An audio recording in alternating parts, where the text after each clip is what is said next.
Por que mataram Estevão?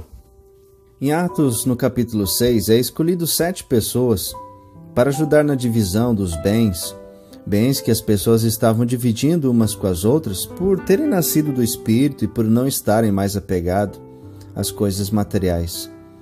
Em Atos, no capítulo 6, diz que Estevão era diácono. Você pode entender que diácono é uma pessoa que ajuda uma ou outra e não um cargo religioso. A prova de que eles estavam dividindo os bens que eles estavam recebendo das pessoas está em Atos capítulo 4, verso 34, onde diz: pois não havia entre eles necessitado algum, pois todos os que possuíam terras ou casas vendiam e traziam o preço que vendiam e depositavam aos pés dos apóstolos.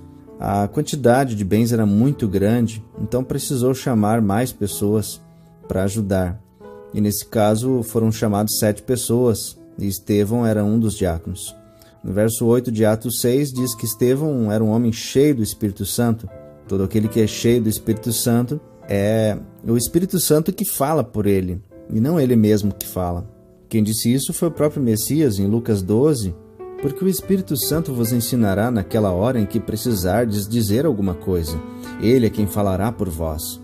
Agora entenda o porquê Estevão foi levado diante dos líderes religiosos. No verso 9 de Atos 6 diz que algumas pessoas estavam disputando com Estevão, ou seja, discutindo com ele. E no verso 10 de Atos 6 diz que essas pessoas não resistiam à sabedoria que Estevão tinha. Sabedoria essa que ele recebeu do Eterno, do Criador, e não dos homens. No verso 11 de Atos 6 fica claro que esses homens não conseguiam discutir e vencer com Estevão, então eles subornaram algumas pessoas para mentir sobre Estevão. Começaram a espalhar que Estevão tinha falado algo que ele não tinha falado. E o que é que eles diziam que Estevão não tinha falado?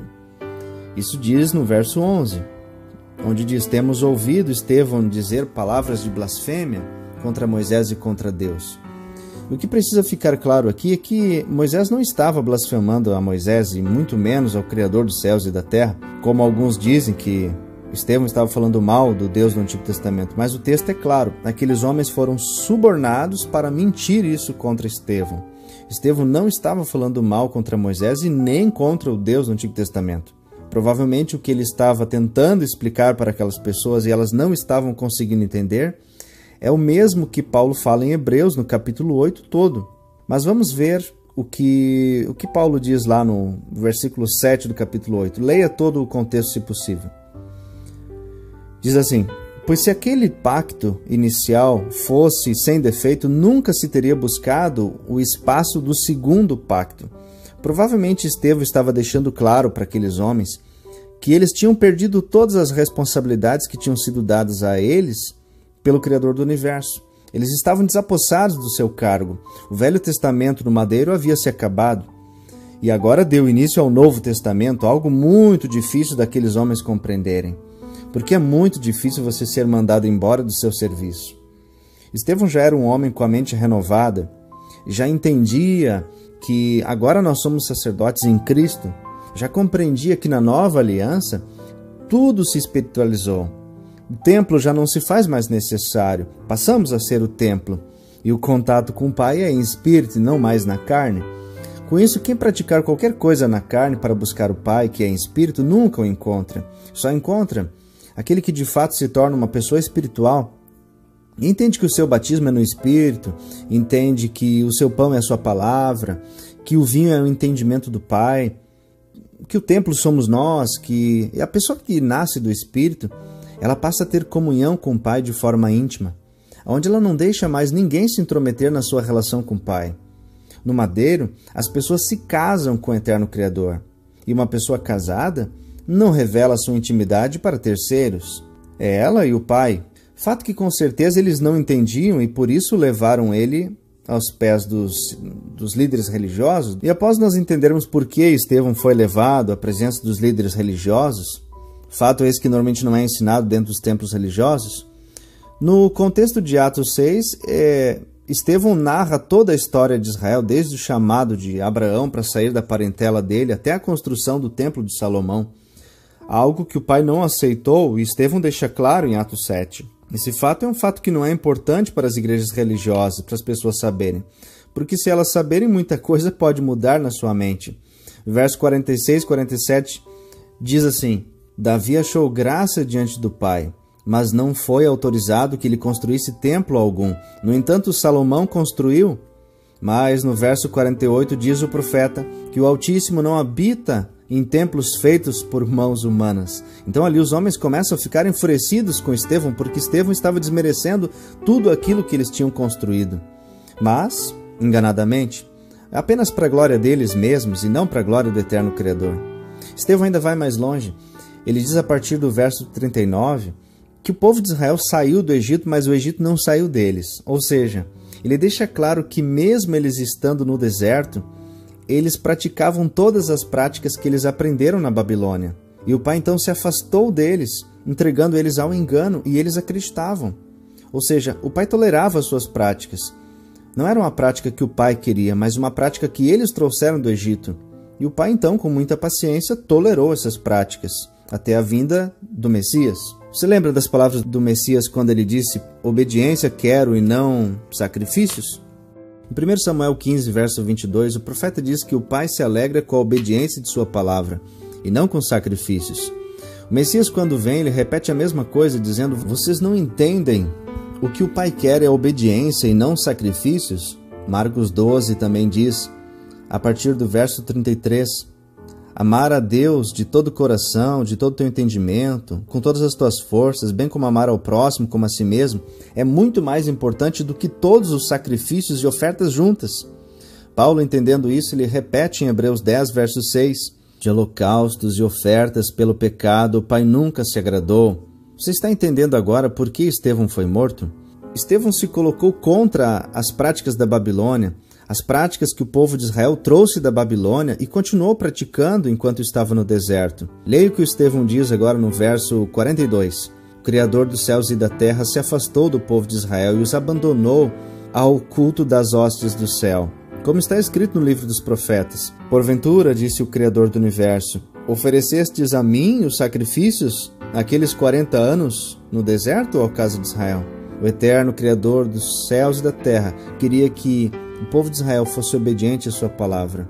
Mas se fosse obediente, não precisaria tanto sacrifício de animais. Mas aqueles homens lucravam com a venda dos animais.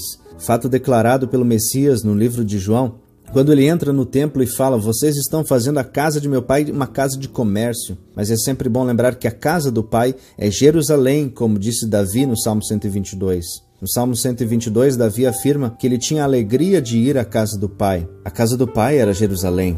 No verso 48 de Atos 7, Estevão diz que Deus nunca habitou em templos feitos por mãos humanas. Como poderia ser um templo de pedras feito por mãos humanas? O templo de pedra era apenas uma ferramenta para arrecadar dinheiro, fazer fortunas em cima do povo, através dos fermentos que aqueles homens impregnaram em suas mentes. Estevão se levantou contra os fermentos que aqueles homens inventavam para arrecadar dinheiro nas costas do povo. Por isso ele foi morto. Um outro fato que fica muito claro na narração de Estevão é que ele nunca foi contra Moisés, como aqueles homens disseram. Pelo contrário, Estevão defendeu a Moisés, mostrando que Moisés, ao ver uma pessoa sendo injustiçada, a defendeu. E por isso o pai, anos depois, o chamou para libertar o seu povo da mão daqueles que os oprimiam, os egípcios. Estevão também não falou mal do Criador dos céus e da terra, como eles afirmaram em Atos 6. Muito pelo contrário, ele disse que aquele povo é que desobedeceu o Criador do universo e por isso o pai os abandonou.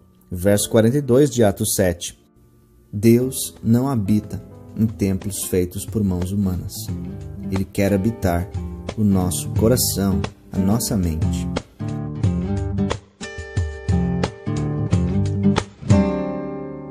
Ali é o lugar ideal para quem quiser se esconder e ser mais um na multidão.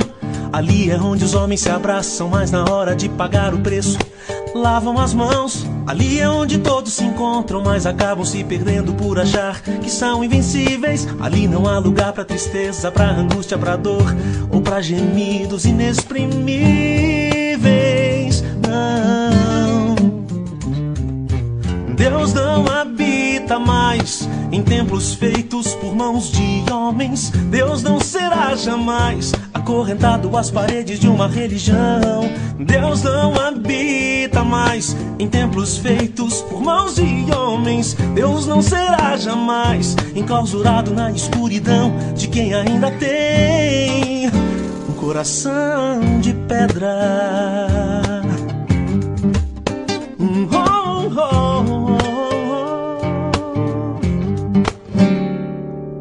Ali ninguém conhece a essência, tão somente a aparência de viver em comunhão. Ali é onde os loucos se entendem, onde os sábios se prendem ao valor da tradição. Um falso paraíso presente, um fanatismo distante, um cristianismo sem direção. Ali é onde todos proíbem, onde todos permitem, onde são assim, nem sim, nem não. Por isso Deus não habita mais em templos feitos por mãos de homens. Deus não será jamais acorrentado às paredes de uma religião. Deus não habita mais em templos feitos por mãos de homens. Deus não será jamais enclausurado na escuridão de quem ainda tem um coração de pedra.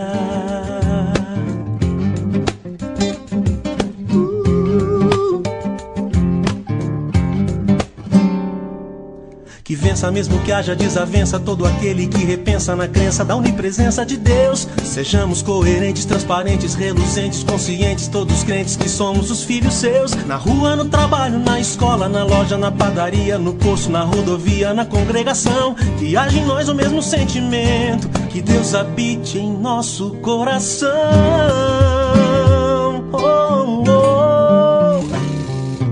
Deus não habita mais